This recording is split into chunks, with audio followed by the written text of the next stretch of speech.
We're back. We're live. It's Thursday. Huh? Thursday. It's only 3 more days in the business week. Yeah, Thursday. Agritech in the islands today with Benny Ron. Now that's not just Benny Ron. That's Tetsuzan Benny Ron. It's Professor Tetsuzan Benny Ron right here to my left. He's with Aquaculture Hub, which is an extraordinary website and program, fabulous program that he's been working on for, at least a few years now. I want to say 5 or so. Early on, and something called ATOL. And ATOL stands for Aquaculture Training and Online Learning. And we're going to talk more about what it can do for you. Welcome to the show, Benny. Thank you very much. Like I say, ATOL or not ATOL? Ooh, that hurt. So what's with the hat? Oh, well, today is Purim, and this is Purim Spiel. And so I decided to... Purim Spiel means a show for Purim, talking for Purim. Correct, yeah. It's like the Israeli Jewish Halloween. And so I decided to come it's always fun. Right. It's as a marine farmer, Okay. Is that it? That's the explanation? That's the explanation. Yeah, okay. Well, it was very agricultural looking, Benny. Totally. I look like a farmer, right? You do. Now can you take it off? Yeah, I'll take it off. Okay, thank you. So we want to get decent footage here. Hello. Okay, now you know the real Benny Ron. So Benny, you're here to talk about aquaculture in the exclusive economic zone. Correct. Okay. EEZ. Correct. And this is EEZ. That's very important that we know about this. It's something that Hawaii has been, it's just our destiny, but we haven't arrived yet. We're working so hard. You've been working so hard to get us down the trail toward aquaculture in the EEZ. Correct. So tell us about how it's doing. Okay. Let's start with the overarching issue that we have here in the United States. Today, the annual seafood trade deficit of the United States of America is $11.4 billion, second only to oil. Is this good enough reason to fight to reduce it? Yes. Okay, so now the question is, how are we going to do it? And there are various ways that people can offer, but in my opinion, both as a farmer and as a scientist in agriculture and aquaculture, it seems to me that we'll have to work on large quantities, because $11.4 billion means also tons and tons of fish and other products like macroalgae, etc. In order to do that, and especially in Hawaii, you cannot do it on land. We already talked in the past, the land is taken, especially in a small place like Hawaii. It's so expensive. That's it. It's been taken. And even somebody will mention Hawaiian fish ponds. We are not like the Hawaiian people that live on subsistence. It's gone. It's not going to happen again, okay? So what we have to do, go on a large scale. Right now, the way I assess the situation, the only way you can do it is by growing large amount of fish in cages in the ocean. In cages, okay. Well, open ocean aquaculture. Open ocean aquaculture. The great dream of the Hawaiian Islands, but not yet fully realized. Well, it's going to happen, and it's going to happen not only in Hawaii. It's starting happening everywhere. I mean, lots of the fish that come to here, this lux that we ate for lunch, it comes from Maine, from cages. Right. It's Atlantic salmon, and it's wonderful. It's healthy, omega-3, whatever you need. Yeah. Okay? With a minimum impact on the environment. Yeah. Zero waste. Yeah. Today you use every bit of the fish. You leave nothing. Well, now there's something called Food and Water Watch. They're gone. Don't worry about them. But let me just identify them so people know what the problem is. Food and Water Watch, at least until recently, you have to tell me what they're doing today, but in Washington, D.C., very well-funded. I don't know who gives them money, but somebody gives them money to fight with open ocean aquaculture. In fact, aquaculture of any kind, I think. And they Any fight kind of agriculture. instead of agriculture. Yeah. And they fight about that. And they argue all kinds of peculiar, non-scientific arguments for my money. They have actually representatives here in the islands who make this argument that the fish poop somehow in these cages fouls the environment. So, qu'est-ce que c'est votre réponse à ce point? Okay. If we use IMTA, integrated multi-trophic aquaculture, you got the answer. Because for one person, it's poop, for the other is gold. You know, my father told me there are two kinds of people in the world. Those who take gold and make it a poop, and those who take poop and make a gold from it. So you can We take know this which gold. one we'd rather be. So actually, if you put around the cages macroalgae, you know, shellfish, even corals, because these are actually nutrients. I mean, basically, you take the principle that we talked already at the aquaponics, and you just deliver it to the ocean. And we have live examples in Nova Scotia, Newfoundland, in Canada, that actually doing it, and successfully. The ocean will eat the poop. They need every bit of nutrients because it's nutrition. Because we know, every oceanographer, every marine biology in Hawaii know that the ocean around Hawaii is oligotrophic, which means poor with nutrients. So when you're going to introduce nutrients, they're going to come over. That's why the Hawaiian fish pond are so smart the way the Hawaiian built it, because they brought in the nutrients from the land, and by that, they aggregated fish to the Hawaiian fish pond. People think that the Hawaiian fish ponds, you only catch the fish that in the pond, but actually by the makaha, or the gate, they used to catch fish that coming from outside. I didn't know that. That's even smarter than before, yeah. This is very smart. Hawaii knew all the ways of nature, and they were very good observers. So what I hear you saying is that it's not a question of what you have to do to deal with the poop. The ocean will do it for you. Therefore, this argument that they make, Food and Water Watch and others, is specious to begin with. You don't have to worry about fish poop. Well, if you're going to have the cages, let's say 50 meters from shore, and you're going to have only 10 meters to the sand from the cage, and you're going to be at the same place where you don't have good current, then you have obviously you're going to have accumulation. Yeah. By the way, research that we have done in Israel, Yeah. in the Red Sea, showed that if it happened, if you have some accumulation, it's going to happen right under the cages. You go 100 meters away, it doesn't foul the whole doesn't ocean. go Just the that whole one. ocean. But I'm talking about going deep in the ocean. The EEZ is going 12 miles. In Hawaii, we're talking about thousands of meters.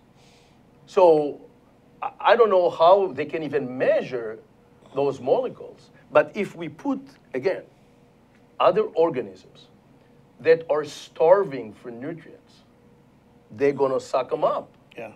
So Yeah. this, what we call it waste, is actually gold and life for those organisms. And you can eat them. And you can use some of those organisms to replace the fish meal that everybody worry about. So it's in harmony with the whole ecosystem. That's ecological doesn't- niche. You build an ecological niche. Yeah. So where is the EEZ? Can you describe, you said 12 miles to what? This is you know, you go 3 miles and more, and that's it. territorial That's waters, state waters? State water, but you go Yeah. 12 miles, Yeah, that's federal they're waters. federal water. And the interesting thing is, the United States of America has the largest EEZ in the world, How more many than any miles? country. 200 miles, isn't it? What? 200 miles out? They can go, yeah, they can go really far out, but I'm Yeah. talking about the area around all the shores of the United States and the islands that the United States Yeah. has. There's a lot of ocean out there. Exactly. And we claim the right to fish it exclusively. So if Bingo. a Russian trawler came around, no, can't be there. A Japanese fishing boat can't be there. Well, it's also hard to Enforce, watch of over course. all that stuff. Yeah, yeah. But it's important to understand that the United States of America can use some of those areas as sanctuaries, and they use it as sanctuaries. President Obama calling to people, use the sanctuaries for tourism because it's beautiful. You can see a lot of stuff This is over the there. monument you're talking about. You can talk about the monument, but there's also in the Gulf or close to Florida, you know, you have all that area, and it's fine and it's great because you need to use some sort of protected marine areas that, you know, make sure that they can replenish the fish to areas that are not protected. Okay, so in this protected area, you can do aquaculture, you can do open ocean aquaculture, or not? Well, in the protected area, you're not supposed to You're not go supposed there. to. For example, some of the areas, like the sanctuary here in Hawaii, which is the Hawaiian humpback whale sanctuaries, Yeah, you have to care about those mammals that coming in. And if anybody wants to do anything in this area, they need to get a permit for that. yeah. So we're talking about how do we get permits to work at the EEZ or within, up to the EEZ and inside the EEZ, and what needed to be done. Are you talking, for these permits, just for this discussion, talking about fish cages Right, to grow open ocean aquaculture fish, correct. which is what, ahi or more? You can have any kind of marine fish. Any kind of fish, any kind of table fish. Of course. Feed the world out of this zone. Well, the idea is, like in any business, it has to be profitable. So you are going to probably want to find fish that grows fast and at the same time has high value in order to be able and cover all your expenses. So we have to take this in consideration. Okay, The question is how we come to agreement on doing it. We have to remember that one of the major problems, and this is where I want to shift into the coastal and marine spatial planning, that most of the population in the United States are living at the coastline. It's amazing. More than 65% of all Americans are by the coastlines. Okay? The coast was always an attractive place for people. Weather, the ocean is a great buffer, right?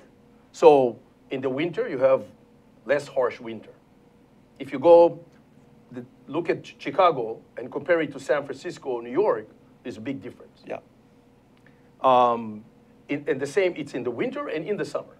Because in the winter, it's going to be warmer. In the summer, it's going to be cooler. The other thing is the business, because of you have merchandise coming in and out, and you have tourism and so forth, then the coastlines are always full of business and people, and it's attractive. More all the time. Right. I mean, it used to be always in the history of man. Yeah. So there's a lot of pressure. When you have sheep coming in and out, when you have recreation activity, when now we're talking about wind energy, the ocean or the shoreline is a good place because you don't have mountain or hills that stops it. Aquaculture, energy that related to wave energy, and so forth and so forth. Suddenly, we have multi-user zones. What do we do with those? All within the EEZ, Well, this is by the shoreline. by the shoreline. But even if you start going out into the EZ, Yeah, if you're going to look at the maps, you will see a lot of activity of ships going back and forth. You have military, you have passenger ships, you have, commercial ships. have and- fishing boats. You have activity, and there are lines that you're not supposed to cross, and you have to take in consideration. And if you look at those, maps, you will see it's crisscrossed all over the place. A good place, by the way. I would like to recommend people to look at a good place, and this is the PEC IOS, PACHIOOS, and this is a website that right now SOEST, University of Hawaii, is in charge of that. And basically, it's a place where they have a lot of monitors all over the ocean on buoys, and they constantly getting data and real-time data And you can go there and see all that related to what's happening in the Pacific Ocean. And it's in many places, many areas. Spell the website and we'll put it on the screen. I think if you look at IOS, IOOS, Yeah. or PACIOS, PACIOOS, PACIOOS, what, dot? I think it's .org or .com, and you're going to find it, okay? This is the observing website for the data, a lot of data accumulated and managed by the University of Hawaii. And NOAA is pushing for this, and they have one, and they have few actually. One of them is in the Pacific Northwest, where they also interested to show people or getting ready to warn people about acidification. Because the problem of acidification is a major one. It can cause the dissolvement of all the shellfish and corals and so forth. Changes the ecosystem. It changes the ecosystem. And kills the fish, ultimately. Well, if you don't have ecosystem, you don't have fish. If this acidification will cause corals to die, anything that goes with the corals will disappear. I'll tell you something else too, you know, ecosystems, if you don't have a good ecosystem, you have to take a break. Okay, you want to take a break? Take a break now. You made me do this. That's Professor Tetsuzan Beniran of Aquaculture Hub and ATOL. And ATOL, if you don't remember, stands for Aquaculture Training Online Learning. It's like a MOOCs course, okay? Here we are in Agritech in the islands talking about aquaculture in the EE zone, the EEZ. That's the exclusive economic zone. We're going to come back and talk more about the degradation of the oceans and the interrelationship of this idea about doing open ocean aquaculture in order to meet and resolve and improve, ameliorate the degradation of the oceans. We'll be right back. Ted Ralston, folks, host of our show at Think Tech Hawaii called Where the Road Leads, where we talk about technology influencing the future of Hawaii. Technology, of course, is the art of solving problems. We always bring in interesting and informed guests who can see from different perspectives and different points of view how that future might unfold and how technology can assist us in getting there. So once again, join us 4 o'clock to 5 o'clock on Fridays. Ted Ralston, your host. And please, if you have ideas that you'd like us to address on this show or folks who you think should be on it, let us know. Aloha, I'm Hunter Hevlin, host of Sustainable Hawaii here at Think Tech Hawaii. You can tune in every week on Thursday at 2 p.m. to see interviews with sustainability professionals from around the state and even further abroad, learning about activities with water management, food security, waste management, and a whole host of other fascinating opportunities to get engaged with making a greener island. So if you're interested in making the transition from consuming individuals to communities of producers, check us out every Thursday. Okay, we're back. We're live with Professor Tetsuzan Beniran of Aquaculture Hub and ATOL, which stands for Aquaculture Training Online Learning. And we're talking today about aquaculture in the EEZ, the exclusive economic zone around the United States. Big. So you mentioned earlier that we didn't have to worry about Food and Water Watch. Why not? Well, I think that little by little, more people come to their senses, you know. I think that people realize also, and it's related, remember to the video that I sent you about my lecture to the Hiroshima University on biomass. People realizing that actually you can take the poop, you can take the waste, you can feed it to algae, you can grow biomass for fuel and for other purposes. People start realizing if they accept aquaponics, why wouldn't they accept ITMA? It's the same kind of thing, yeah.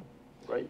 So, you know, what I'd like to sort of connect that up to is the degradation of the oceans.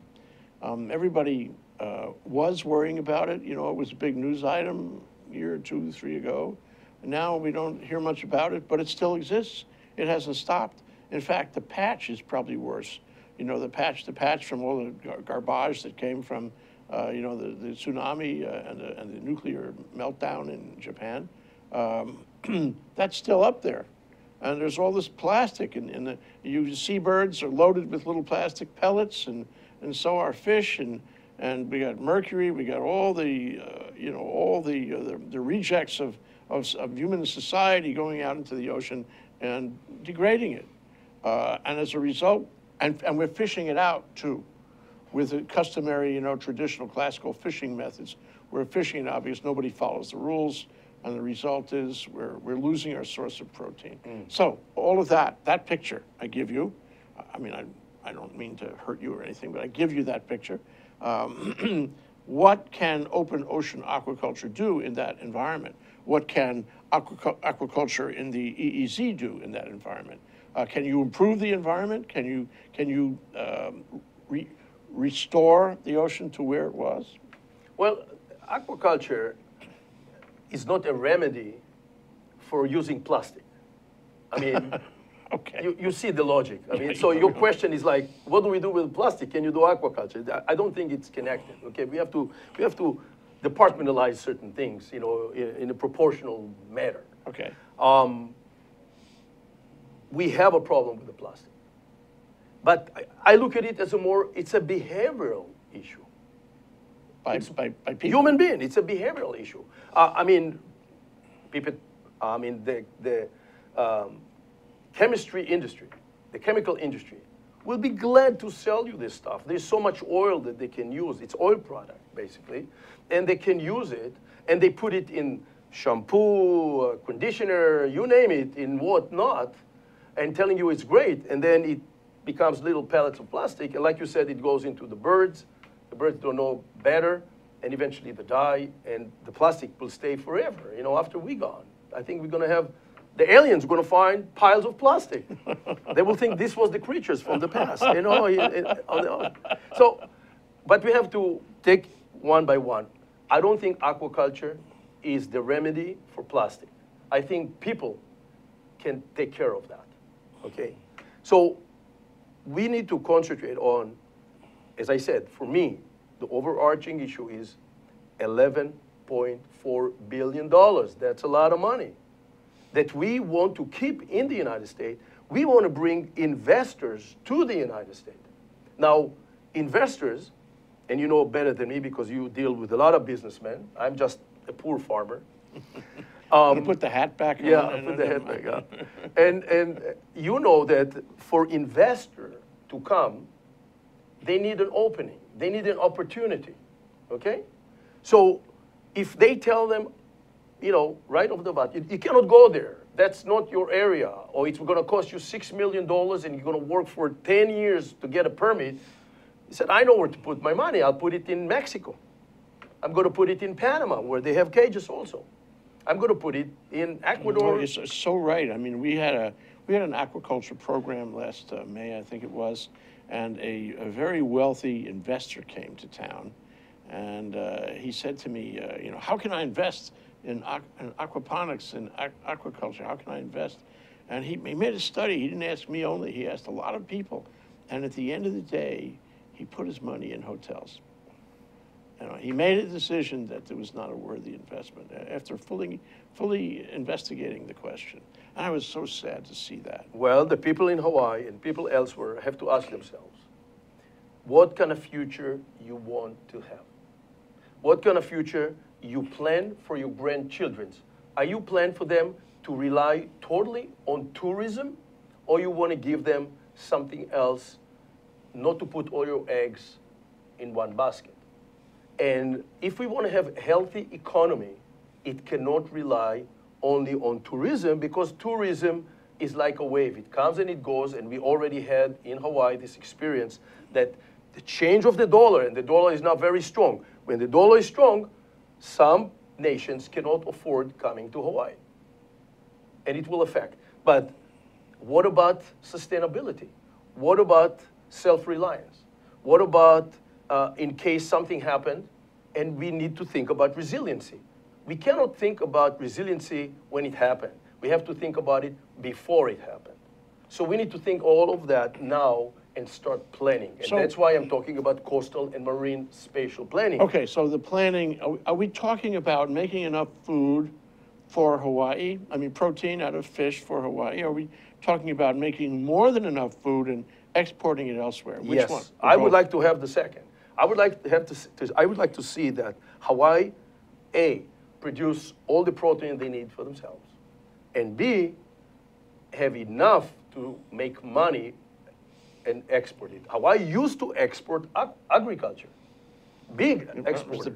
was the biggest cash crop. It was the biggest export going. No it was more. the economy. No more. Back when. No more. Okay, so we need to go back into it and make sure that without ruining the environment, we have a lot of ocean to do it without hurting the environment. What I'm trying to say. And without fishing out the ocean. Exactly. That's the big point. Actually, the ordinary definitely. natural fish stocks won't be decimated by aquaculture. Totally, and by doing it, actually, you let those fishing grounds recover. And so it means you're going to have more fish eventually. Yeah. You're going to A earn both restoration. ends. You know, you have restoration, you have fish to fish, and you have fish in aquaculture. Right. What I'm trying to say about the planning is we need to bring everybody to the table. When you do coastal and marine spatial planning, it's not a one-man decision. You have to bring all those multi-users, or all those users in this area that I mentioned already, to the table, into a workshop, and facilitate that. Well, you know, Benny, if you wanted to get an open ocean aquaculture permit in state waters now, today, I think there are 50 permits you'd have to get, and they're all very tough. And you'd have to spend $1 million before you got to base one. Before you could grow fish one, you'd have to spend $1 million on those permits. Could it be, just a question from Innocente, could it be that we have too many permits here? Too many agencies overlooking this EEZ? No, the answer is no. I think we have to turn it around. I think those requests by the federal government, by the state government, and those agencies, I think in principle, they mean, you know, to do a good thing. Because they want to protect, they want to make sure that nobody gets hurt in the way, okay? These are trained people. Many of them are biologists. They understand. Biologists are good. They understand the issues. However, their job is to protect the ocean and eventually the environment, either close or far. However, the problem is that you have so many agencies and not always they are synchronized, okay? And when you try to put it together, for the person who comes to get the permit, it's getting complicated. He has to deal, like you said, with many people. My dream is that we're gonna have one-stop shop for the permitting. So you go to one window, and you don't see all those agencies. They give you the forms, they give you a plan that you have to fill out and to show what is your intentions and how you're gonna do it and so forth, and you turn it in. And when the evidence is good, the process is being done in one place, and you meet a certain team that work with you to help you have that. Okay, but, you know, in the world, the real world that we live in, government seems to propagate itself.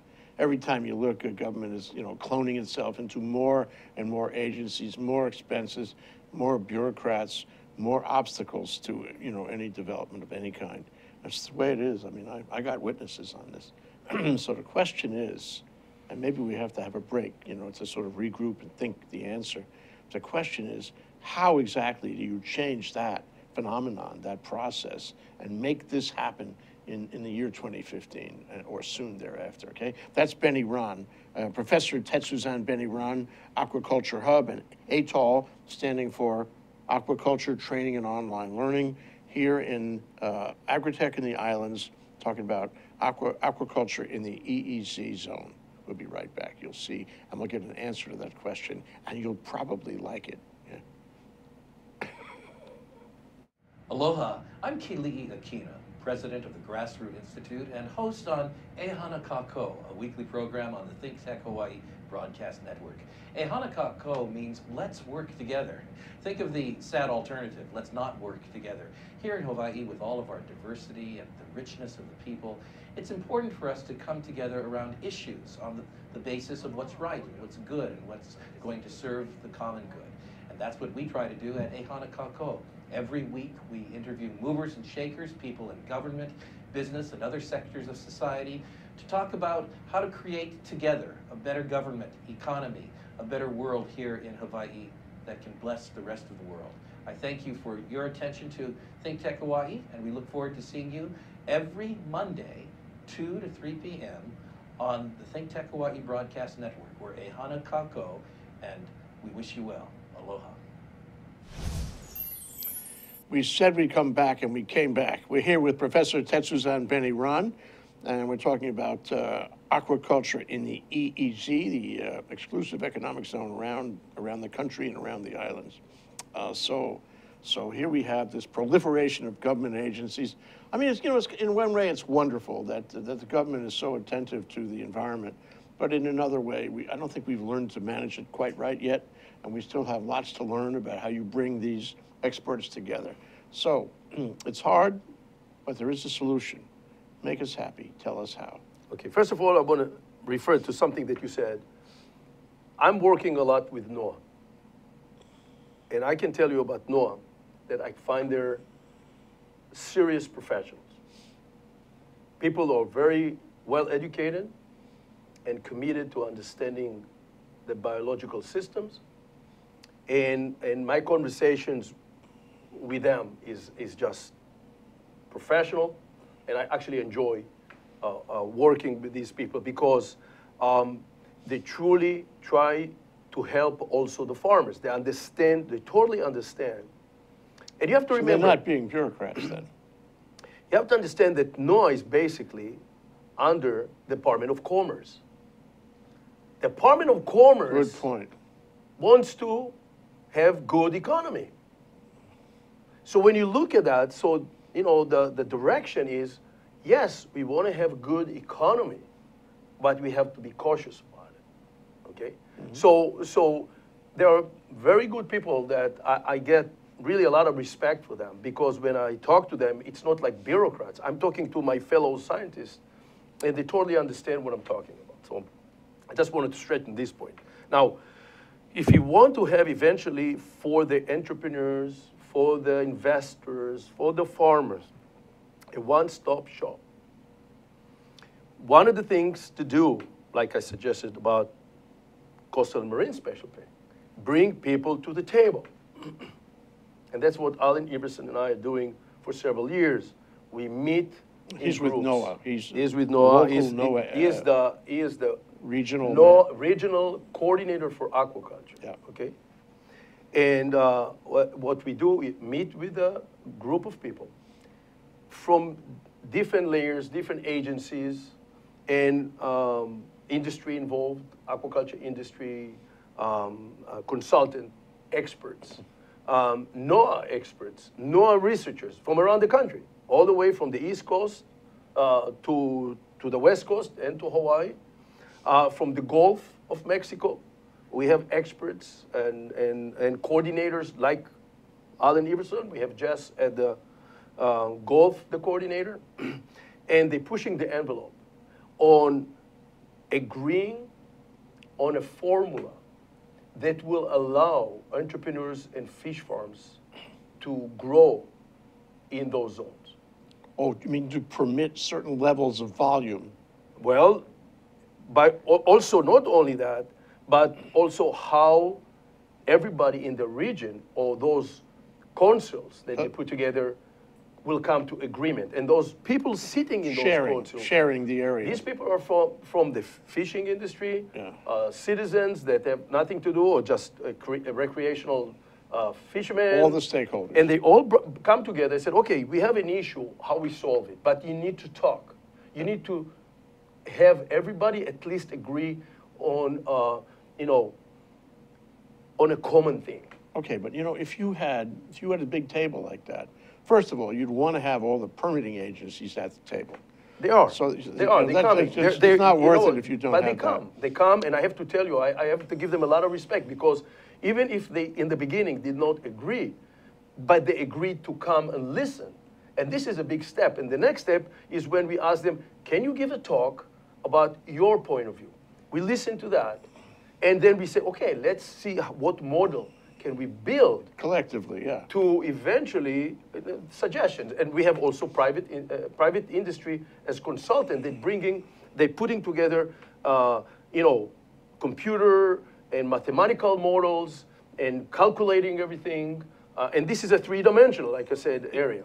All-inclusive is always healthy. I mean, I'm reminded only yesterday, Randy Iwase, the chair of the PUC, he said to all the applicant interveners, come, you know, we'll let you in. If you want to be heard, we'll hear you. And so the table idea would be the same. If you have a... But we do it for years already.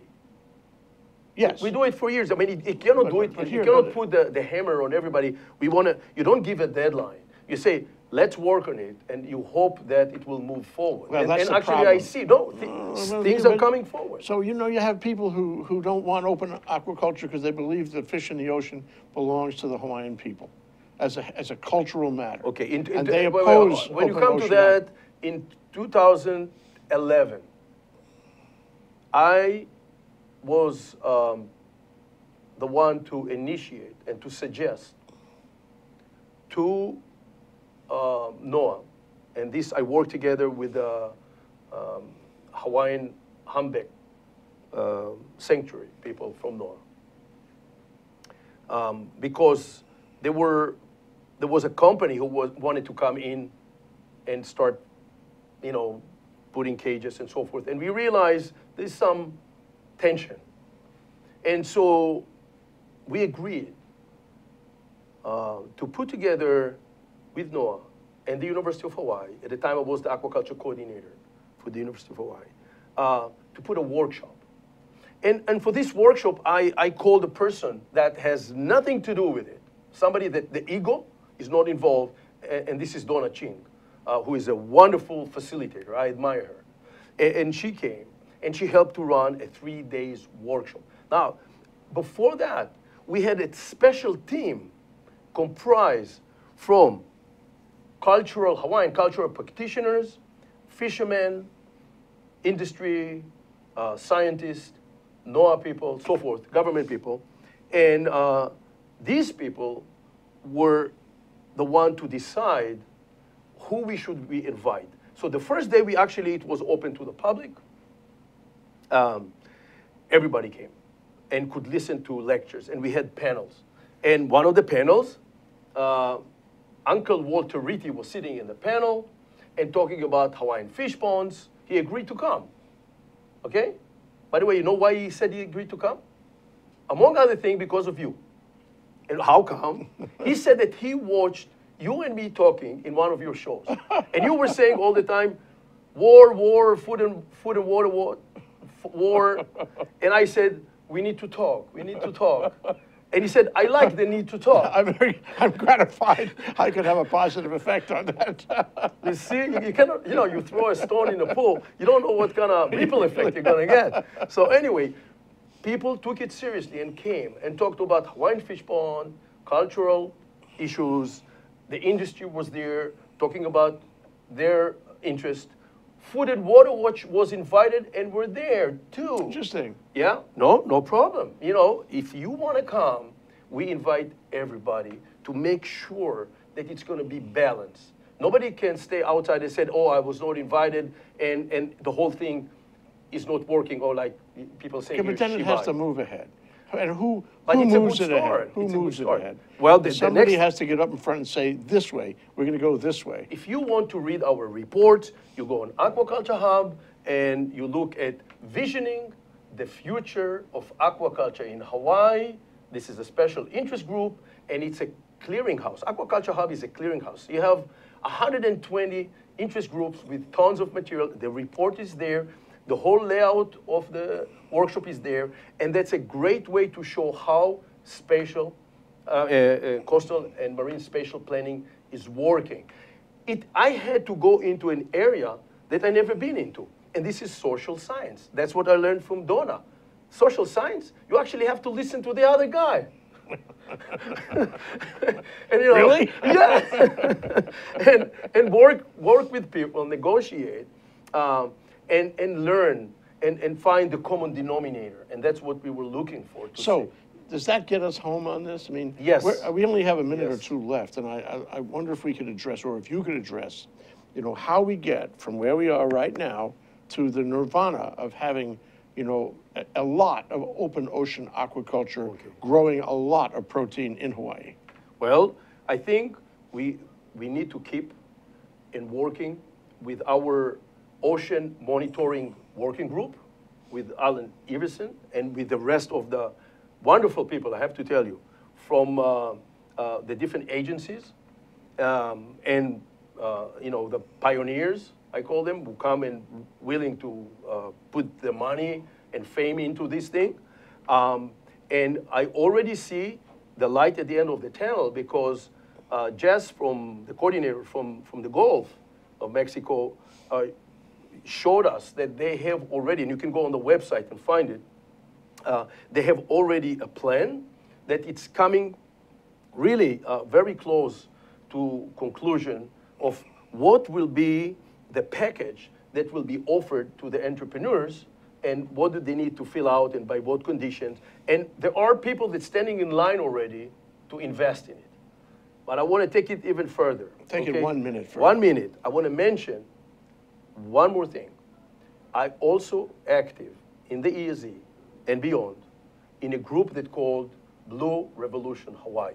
And the idea is to build artificial islands that are totally sustainable, has all these, I mean, this island will have aquaculture, it will have energy, provide itself energy. We hope to put in it OTEC technology. So this can give answers to sinking islands, you know, island that disappearing. Yes. This gonna help a lot of people, and it will help showing that, you know, why you need to invest 300, 400 and more $1 billion in a space station when you can put $1 billion only, one, in Pacific Ocean or international. That's the question of the day. And Station. we need Ocean to, sta- we we need need to ocean continue station. this conversation. Yeah. I love it. Okay, that's Blue Revolution. And this is Professor Tetsuzan Beniran, representing, or the founder of Aquaculture Hub, which is a fabulous website, really valuable to everyone, everywhere, and ATOL, aquaculture training, online learning. We've been talking about aquaculture in the EEZ. There's so much more, but I think we really got some good stuff today. Thank you, Beniran. Thank you very much. You can put your hat on now. Okay, no problem.